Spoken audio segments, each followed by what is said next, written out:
Well, 5G is one of the most exciting themes in the market right now. As a tech investor, we're hugely excited about what it means, not just in itself, i.e. more base stations, more semiconductor content, and ultimately smartphones, that hopefully next year we'll see an Apple 5G device that will kickstart the 5G smartphone story, but also what it means for connecting things around the world.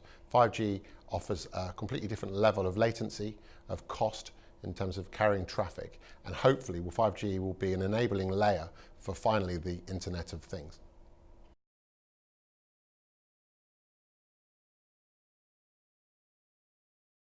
Well, over the last decade, we've seen a significant amount of disruption emanating from the technology sector, primarily driven by the cloud or the internet delivery mechanism, but also the billions of smartphones that are out there in the world today.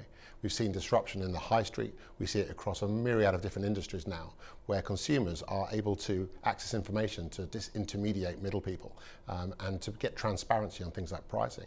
We think that those disruptive forces, direct to consumer, smartphones, the internet and so on, are really at the very beginning rather than the end of this disruptive phase.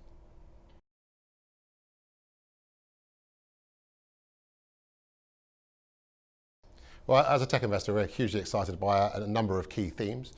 In addition to 5G, which will see the beginnings of the infrastructure rollout this year, we're really excited about ongoing growth of e-commerce, the idea of taking business from the high street and moving it online.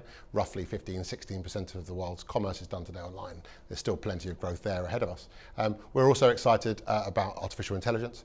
Again, at the very beginnings of that story, but we're going to see more and more data gathered and more information used and processed in neural networks, and ultimately we're going to see AI proliferate. And then one for the future, we're hugely excited about the long-term potential for autonomous vehicles, the idea that ultimately we won't drive cars ourselves, they'll drive themselves.